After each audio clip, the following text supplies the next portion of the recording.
Abra sua Bíblia, por favor, no Salmo de número 35. Salmo 35, nós vamos ler os versículos 9 e 10. Chamo sua atenção para este salmo, para nós pensarmos sobre o tema: ninguém se compara ao Senhor. Ninguém se compara ao Senhor. Salmo de número 35, versículos 9 e 10. Então me alegrarei no Senhor, exultarei porque Ele me salva. Eu o louvarei com todos os ossos de meu corpo. Senhor, quem se compara a Ti? Quem, além de Ti, resgata o indefeso das mãos do forte? Quem protege o pobre e humilde daqueles que os exploram? Esta é a palavra do Senhor. Amém. Irmãos, historicamente os salmos têm servido como fonte de inspiração para algumas das mais belas composições musicais da tradição cristã. Por exemplo, Isaac Watts escreveu Joy to the World e ele baseou-se no Salmo 98, versículo 4, que diz assim: aclamem ao Senhor todos os habitantes da terra, louvem-no em alta voz com alegres cânticos. Embora seja muito apreciado hoje, nos dias em que ele viveu, Isaac Watts foi considerado por muitos como uma perturbação ao status quo musical da igreja, ao ponto de alguns considerá-lo um herege pelas letras que ele escreveu. Só que, longe de ser um herege, Watts era um revolucionário. Isaac Watts escreveu num contexto, num mundo onde a música que se cantava nos cultos consistia apenas de salmos ou alguns trechos da Bíblia que as pessoas selecionavam e colocavam nas melodias. Não se compunham os cânticos ou os hinos ainda na forma, ou não, na maioria, como nós hoje temos. Eles simplesmente musicavam os salmos, eles musicavam trechos bíblicos. Isaac Watts achou essa prática monótona, ele percebia que faltava alegria, faltava emoção nos fiéis enquanto eles cantavam. E certa vez ele declarou o seguinte: ver a indiferença maçante, o ar negligente e desatencioso estampado nas faces de toda a congregação enquanto um salmo está em seus lábios, pode fazer com que um piedoso observador seja tentado a duvidar do fervor de sua fé. Fecha aspas. O pai de Isaac Watts foi muito sábio no trato com o filho e lançou ao filho um desafio. Se ele estava tão insatisfeito com as músicas que eles cantavam, então ele deveria fazer algo a respeito. Talvez ele devesse escrever coisas diferentes. Então, Isaac Watts passou o resto da vida dele escrevendo letras que exaltam Jesus Cristo e que remetem os cristãos à fé e à esperança na obra redentora do Senhor Jesus Cristo no Calvário. E esse propósito piedoso fica evidente, por exemplo, na forma como ele, em 1719, compôs o seu talvez mais famoso hino, Joy to the World, alegria para o mundo, paráfrase, como disse, do Salmo 98. E atribui-se a melodia do hino à composição de Handel, em 1742. Em português, esse hino ficou conhecido como Cantai que o Salvador chegou. É o hino 106 do HCC, do Inário para o Mundo Cristão. Quando Isaac Watts compôs esta canção, essa letra, mal ele sabia que o hino dele provocaria ruídos alegres que reverberaria por todas as eras, deixando os nossos natais ainda mais jubilosos. Para você se recordar de que hino nós estamos falando: cantai que o Salvador chegou, acolha a terra o Rei. Ó vós, nações, A ele só contentes vos rendei, ó sim, contentes vos rendei. E assim vai, são 4 estrofes belíssimas. Ou seja, gente, os salmos eles sempre serviram de inspiração musical, mas nem todos. James Montgomery Boyce, saudoso pastor da 10ª Igreja Presbiteriana de Filadélfia, no estado da Pensilvânia, nos Estados Unidos, ele pregou uma série de mensagens no livro dos Salmos, que foi do ano de 1989 até 1997. Durou aproximadamente 8 anos essa série que ele pregou nos Salmos, como nós estamos tentando fazer aqui. E ele tinha um hábito interessante, o hábito de escolher para o culto, onde ele pregaria sobre determinado salmo, um hino que fosse composto a partir daquele salmo. Então, se ele estivesse pregando no Salmo 32, ele escolheria um hino baseado no Salmo 32, e assim por diante. Ele ficou surpreso em descobrir que muitos salmos possuem muitas versões de hinos, às vezes 6 hinos, 8 hinos num salmo só.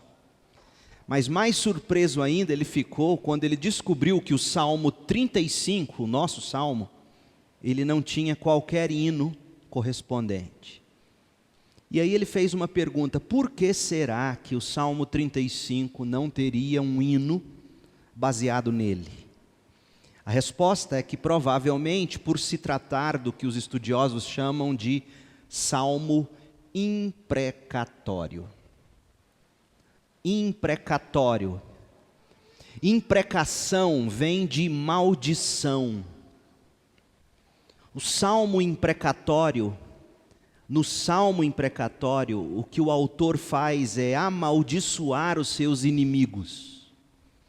E existem diversos desses salmos imprecatórios no saltério. A maioria deles, se não todos eles, foi escrita por Davi, o homem segundo o coração de Deus. Para nós cristãos, naturalmente, às vezes, a gente encontra algum problema quando a gente lê esses salmos de maldição ou salmos imprecatórios. Principalmente quando a gente leva em consideração o que Jesus diz em Lucas capítulo 6, verso 27. Abra lá e veja comigo. Lucas 6, 27 a 31, diz assim: mas a vocês que me ouvem eu digo, amem os seus inimigos, façam o bem a quem os odeia, abençoem quem os amaldiçoa, orem por quem os maltratam. Se alguém lhe der um tapa na face, ofereça também a outra. Se alguém exigir de você a roupa do corpo, deixe que ele leve também a capa. Dê a quem pedir, e quando tomarem suas coisas, não tente recuperá-las. Faça aos outros o que vocês desejam que eles lhes façam. Jesus disse algo parecido em Mateus 5, versos 44 e 45.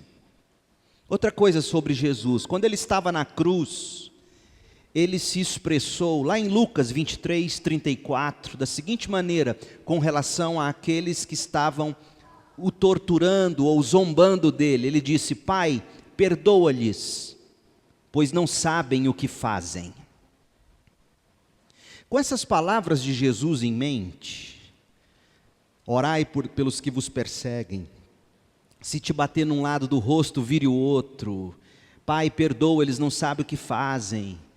Com isso em mente, e você agora comigo lê o Salmo 35, você vai perceber que aparentemente o que está no Salmo 35 vai frontalmente contra tudo o que Jesus ensinou e praticou. Eis o teor, o sabor de um salmo imprecatório ou de maldição. Olha só, volta no Salmo 35, verso 5. E veja comigo o que o salmista, o que Davi aqui vai dizer. Ele diz assim, falando dos seus inimigos: sopra-os para longe, como palha ao vento, e que o anjo do Senhor os disperse. torna o caminho deles escuro e escorregadio, e que o anjo do Senhor os persiga.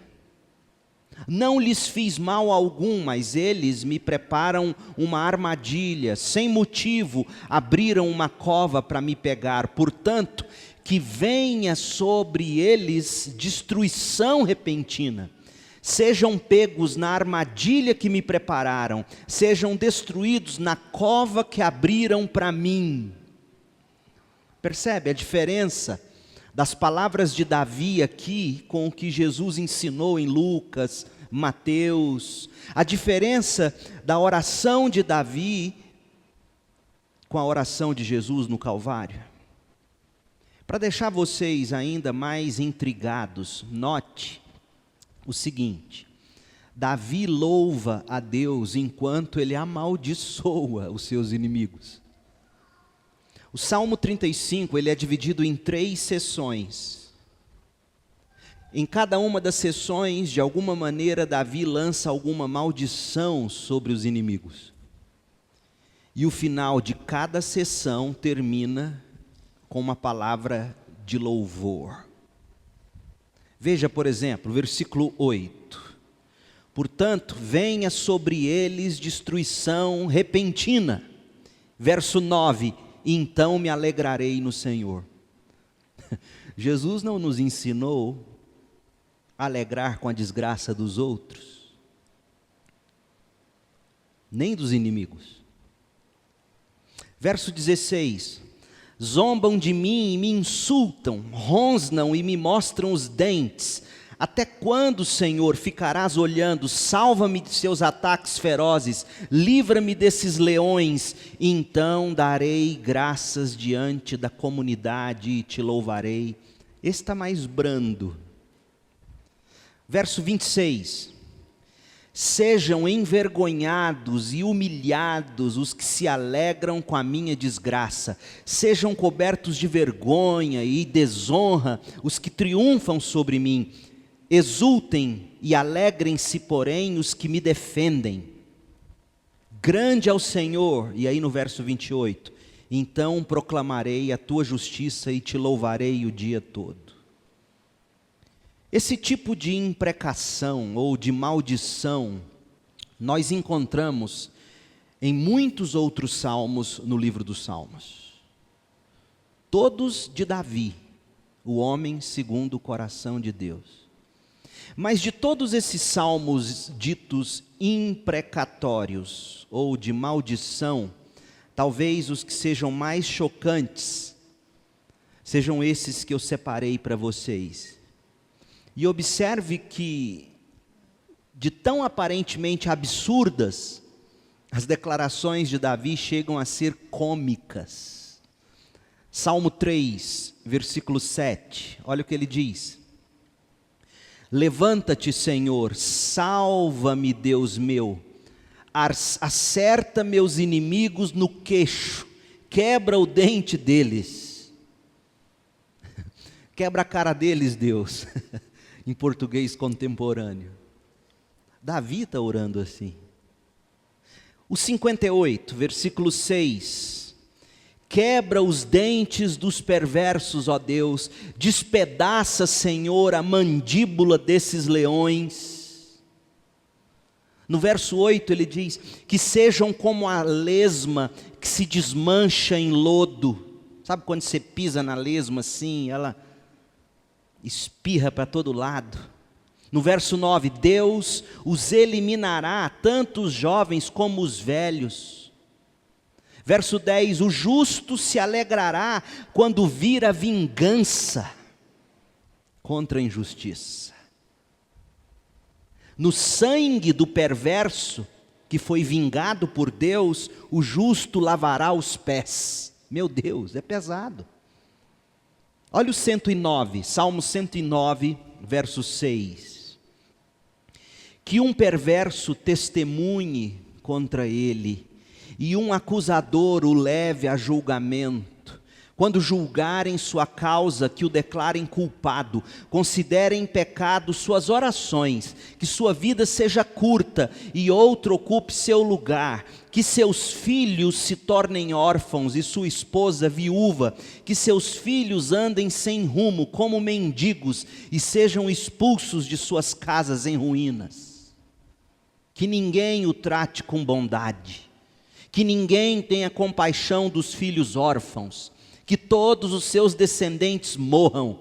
Gente, eu estou lendo a Bíblia Sagrada, o Salmo 109. Tem noção disso?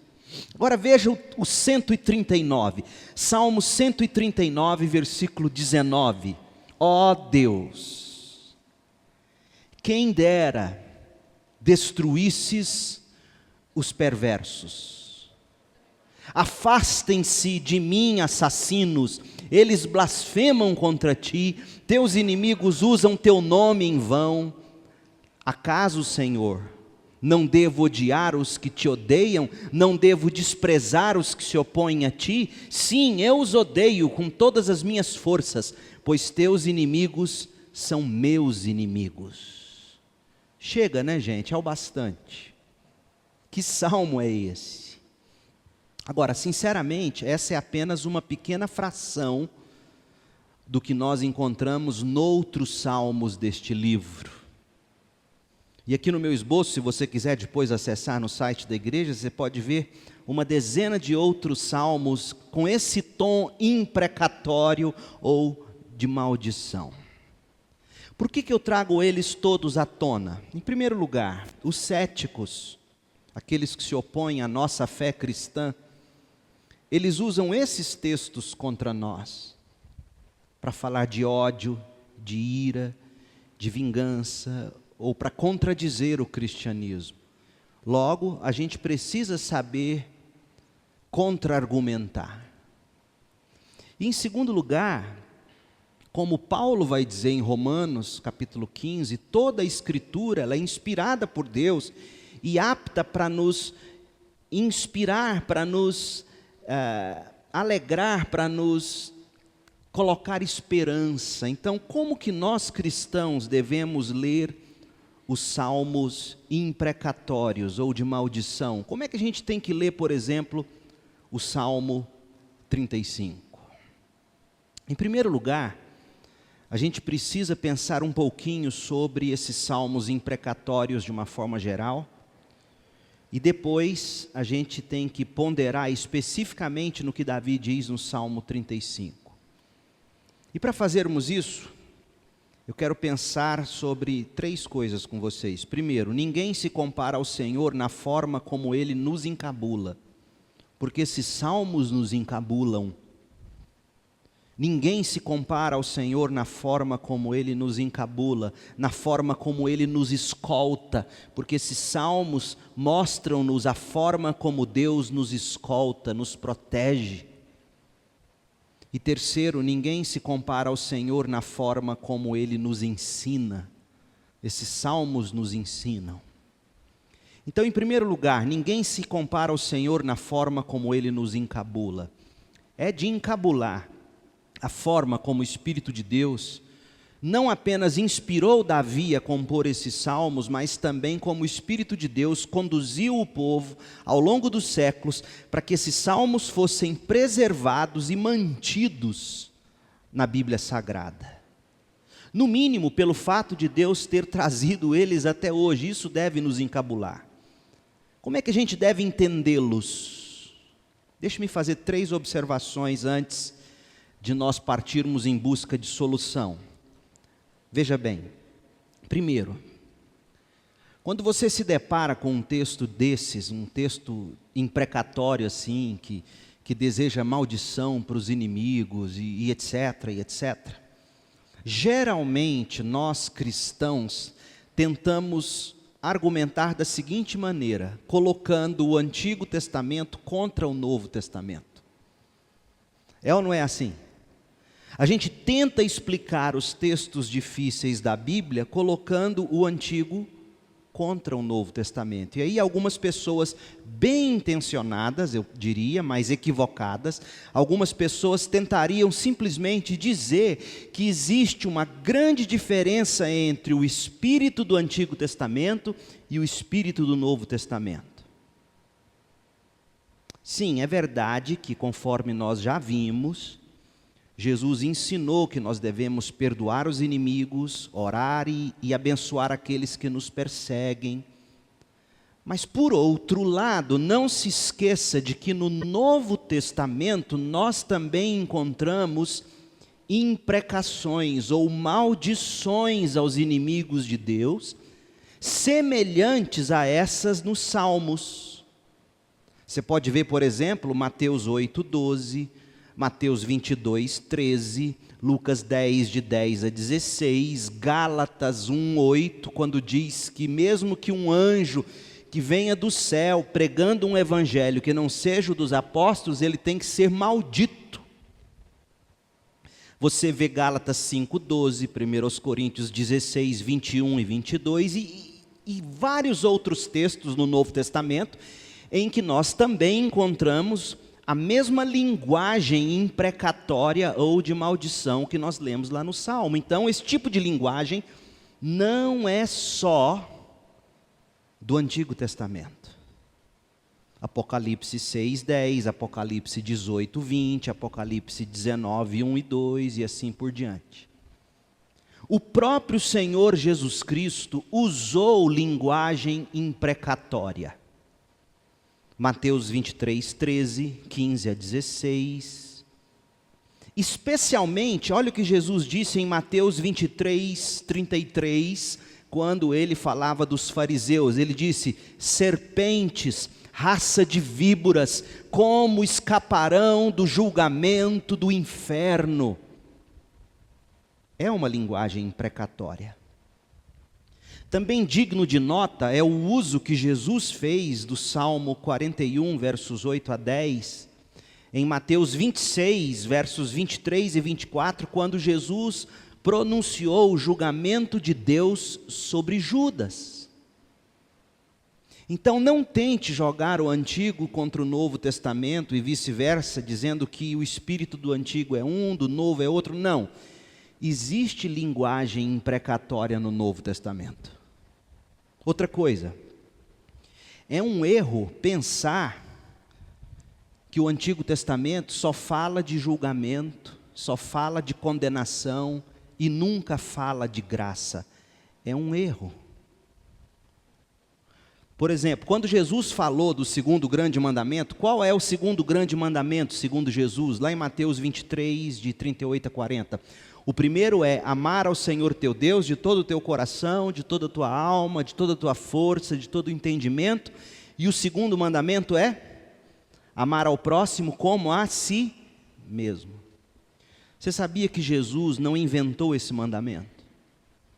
Você sabia que ele simplesmente repetiu o que Moisés disse em Levítico?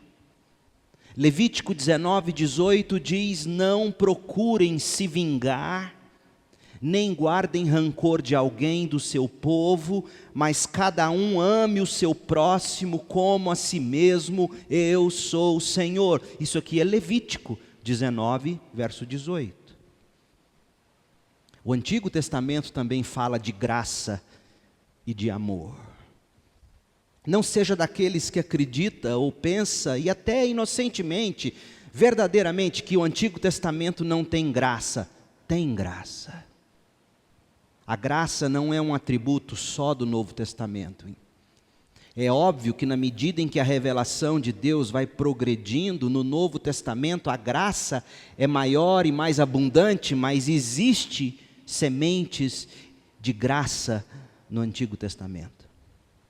Moisés, em Deuteronômio, falando em nome do Senhor, nos adverte a não fazer vingança com as próprias mãos. Deuteronômio 32, 35.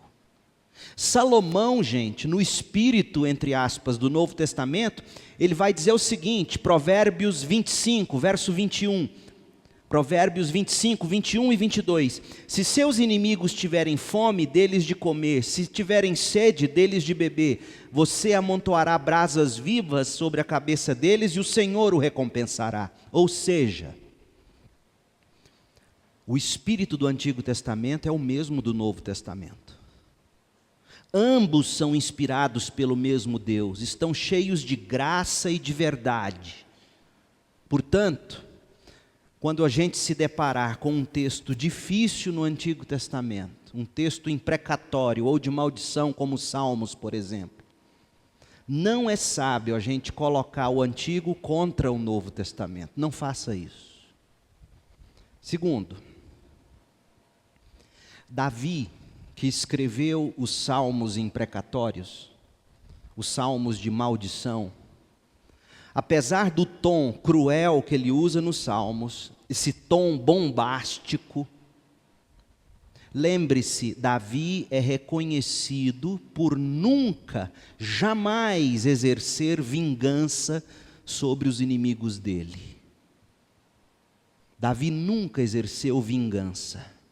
Davi é reconhecido por perdoá-los e por poupá-los. Aliás, a forma como Davi tratou Saul se tornou exemplar, servindo provavelmente como o melhor paralelo no Antigo Testamento para a atitude de Jesus diante dos inimigos dele lá na cruz. Você pode ver como Davi foi generoso em 1 Samuel 24, de 1 a 7, 26, de 1 a 12, 2 Samuel 1. Davi não era vingativo. Ademais, gente, em todos os salmos imprecatórios, Davi está se alegando inocente dos atos pelos quais ele estava sendo perseguido. Sim, é verdade que Davi não era sempre inocente, e quando ele tinha culpa, a gente conhece os salmos dele, e a gente sabe que quando ele tinha culpa no cartório, o que ele fazia?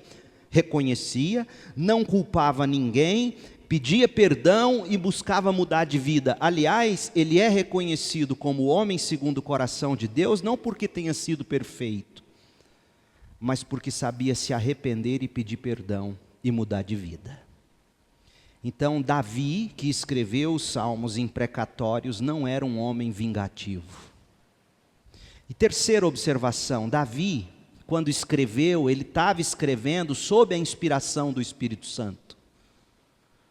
Em Atos 4, 25, a gente aprende que o Novo Testamento, os apóstolos, os autores do Novo Testamento, quando olharam para tudo que Davi escreveu e preservou nos Salmos, eles reconheciam a mão do Espírito de Deus inspirando os Salmos. Isso significa que o Salmo 35 e todos os outros salmos imprecatórios não são apenas as palavras de Davi, não são apenas os sentimentos pessoais de Davi. Essas palavras, por mais duras que sejam, a princípio, são revelações do próprio Deus. Então, nós não podemos descartar esses salmos, alegando serem coisa do Antigo Testamento ou fraqueza pessoal de Davi. Não, os salmos imprecatórios são palavra de Deus para todos os tempos. Então, para ficar bem claro para você, quando você encontrar um texto difícil no Antigo Testamento, não tente simplesmente riscá-lo dizendo, isso é coisa do Antigo Testamento, esquece, Novo Testamento é diferente. Não faz isso. Porque existem linguagens idênticas no Novo Testamento. O mesmo Deus que inspirou o primeiro, inspirou o segundo. Segundo, Davi, ele não era vingativo. E terceiro, Davi estava escrevendo inspirado pelo Espírito de Deus. Então vamos lá. Como que a gente tem que interpretar esses salmos? Para a gente ler, compreender e fazer bom uso dos salmos imprecatórios ou de maldição, eu penso que a gente tem que levar em conta os seguintes. Primeiro, quem era Davi, o compositor dos salmos? O rei de Israel. Davi, quando escreve o que escreveu, ele não está escrevendo como um cidadão comum. ele está escrevendo como rei, como juiz de Israel. Isso faz toda a diferença. O julgamento que Davi chama sobre os seus inimigos, o julgamento que Davi chama sobre aqueles que estavam fazendo o povo comum sofrer, e eles estavam fazendo o povo comum sofrer, por exemplo, Salmo 35, verso 10, 35, verso 20. Então, aqueles que faziam o povo de Deus, o povo comum sofrer, é justo para que aqueles que, opondo-se a Davi, no contexto da monarquia teocrática em que Davi vivia e exercia as leis. Então, quem se opunha a Davi naquele contexto estava se opondo ao próprio Deus e aos planos do próprio Deus para o avanço de Israel e do reino de Deus na terra. Então, Davi como monarca, Davi como rei e juiz de Israel, naquele contexto encarnava a figura do próprio Deus. Ir contra ele era ir contra o ungido de Deus. Ir contra o ungido de Deus era ir contra o próprio Deus, o desejo do próprio Deus. Você pode ler, por exemplo, 2 Samuel 5, 1 e 2, Salmo 35, 27. Então Davi, quando ele escreve o que escreveu, ele não escreve como um cidadão comum. Havia sobre seus ombros responsabilidades. Tinha uma investidura sobre ele diferenciada. Para você entender melhor, hoje em dia, nas democracias do mundo todo, um policial, uma autoridade militar, uma autoridade política, um juiz, um presidente, um chefe de Estado, quando está no exercício dos seus poderes constituídos pelo povo, eles têm o dever de agir de forma diferente do cidadão comum no trato daquelas pessoas que se insurgem, que se levantam violentamente, opondo-se à paz e à ordem constitucionais. É ou não é? Ou seja, alguém investido de autoridade, muitas vezes, como diz o apóstolo Paulo, em Romanos 13, de 1 a 6, eles terão que usar de força para castigar e punir os que praticam o mal, destruindo assim a paz e a ordem. É ou não é assim? É assim. O que você espera dos seus juízes? Que eles apliquem a justa sentença sobre os criminosos. O que você espera dos seus policiais? Que eles impeçam, mesmo que à força, que bandidos se proliferem. Davi, quando escreve os Salmos, não escreve como um cidadão comum. Ele era rei e juiz de Israel. Segunda coisa, Davi, ele é uma figura de Cristo nos salmos imprecatórios. Ele é uma figura de Jesus Cristo, ou seja, para a gente entender as imprecações ou as maldições neste e nos outros salmos imprecatórios, você tem que se lembrar também de que Davi era um profeta, era uma figura do Messias. O Messias é chamado de filho de Davi. Então, a rejeição experimentada por Davi apontava para a rejeição que Cristo, o Filho de Deus, experimentaria. É isso que está dito no Salmo 2. Na verdade, gente, Jesus cita o Salmo 35, verso 19, para explicar por que muitos dos judeus o odiaram.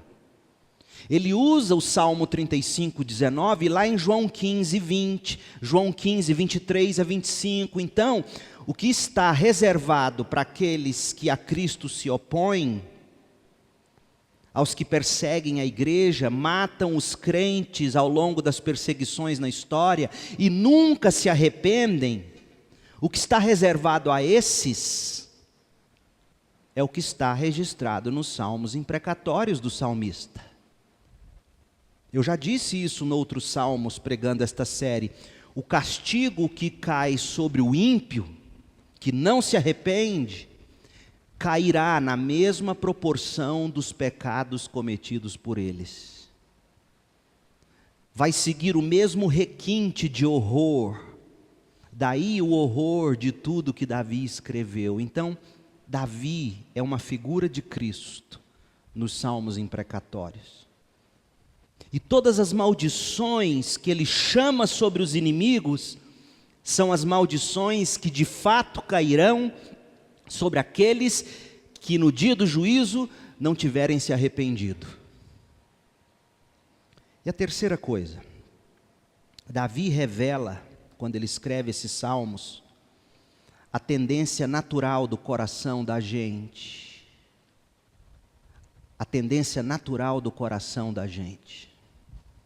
As maldições dos salmos imprecatórios, gente, revelam um sentimento que todo mundo conhece muito bem. E qual é esse sentimento? O ressentimento expressado sem qualquer filtro, sem qualquer máscara. Essa é a vantagem da literatura poética no Antigo Testamento. Davi aqui não faz questão de fazer as palavras ficar bonitinhas, de maquiar o horror, não. Ele fala sem filtros e sem máscaras. C.S. Lewis, escrevendo sobre os Salmos, ele foi genial quando ele disse que quando nós enxergamos nesses Salmos o ódio, nós também enxergamos o que naturalmente acontece conosco quando um ser humano é ferido. Quantas vezes a gente já não quis, no fundo da alma, desejar o pior para aquele que fez algo de horroroso? Os salmos imprecatórios, ao mesmo tempo que revelam a fome que a gente tem por justiça, eles desmascaram as horríveis brutalidades e as capacidades de vingança que o nosso coração é capaz de conceber, se a gente não for tratado pela graça, se a gente não for tratado pela fé na providência de Deus, na justiça de Deus. Então, gente, o que nós vemos aqui nesses salmos imprecatórios, nada mais é do que o coração da gente exposto. Como que Deus dizendo para nós assim, presta bem atenção, porque diante das maldades dos homens, se você não se cuidar, olha o que vira o seu coração. Então, diante de tudo que a gente falou, rapidinho, e a gente termina, algumas aplicações que a gente extrai desses salmos. Primeira, o respeito que nós temos que ter pelas autoridades constituídas. Respeito pelas autoridades constituídas. Davi estava investido de autoridade real quando escreveu. Davi está falando de justiça para o seu povo, nos termos em que aquele povo conhecia justiça. Certo?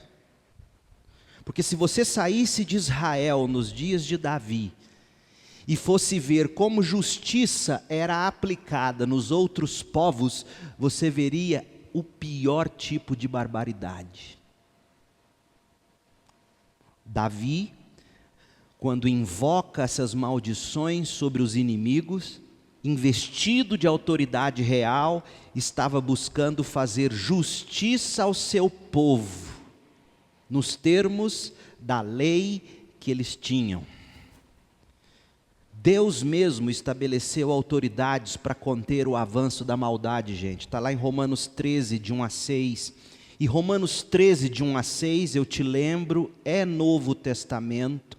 E Paulo está dizendo que se preciso for, o magistrado tem que usar da espada.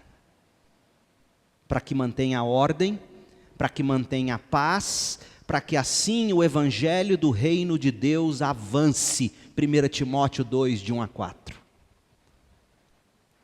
Romanos 13, de 1 a 6, fala que Deus investiu homens e mulheres de autoridade para que prevaleça a paz e a justiça. E o propósito da paz e da justiça é o avanço do evangelho do reino. 1 Timóteo 2, de 1 a 4. Então, primeira coisa, respeito pelas autoridades. Segundo, não retribuir o mal por mal. A vingança pertence a Deus. Romanos 12, 17 a 21. E aí você deve estar se perguntando, e aqui Paulo é brilhante, você não pode perder isso de vista. Romanos 12, de 17 a 21, encerra o capítulo 12. E no capítulo 13, Paulo vai falar das autoridades que têm o dever de barrar o mal. Paulo está ensinando o seguinte: quando fizerem mal contra você, deixe a vingança a Deus. E uma das formas de Deus vingar o mal, Romanos 13 nos explica, é quando as autoridades, investidas de autoridades, no exercício das suas funções, fazendo cumprir a constituição do seu país, exercem a lei, mesmo que com ímpeto e força. Não retribuir mal por mal, deixar a Deus a vingança, porque Deus julgará todos aqueles que não se arrependem. Terceira aplicação, fique atento ao seu coração pecaminoso. Os salmos imprecatórios, esses salmos de maldição, eles não podem servir, veja bem, para justificar os nossos desejos pessoais de vingança. Eu não tenho que pegar o Salmo 3, por exemplo, e orar a ele e falar o seguinte: Deus, pega aquela pessoa que está me perseguindo e quebra o dente dela. Não, não é isso. Não existe isso. Agora, eu como cristão, o que eu preciso verificar é o seguinte: quando eu sou injustiçado, se eu não tomo cuidado, o ódio toma conta de mim. E cabe a mim, pelo poder do Espírito, refrear esse ódio e essa ira. Eu já disse e repito, Davi estava investido de autoridade para dizer o que ele disse. Eu e você não podemos. Por isso que Jesus vai dizer: quanto aos inimigos, dê a outra face. Mas quem vai cuidar de mim, Senhor? A lei e a justiça. Mas e se a lei e a justiça falhar, Senhor? Sim, ela falhou. Ela falhou com Jesus. Jesus foi injustamente morto, ou não foi? Mas mesmo quando a justiça falhou, o que prevaleceu? O plano eterno de Deus.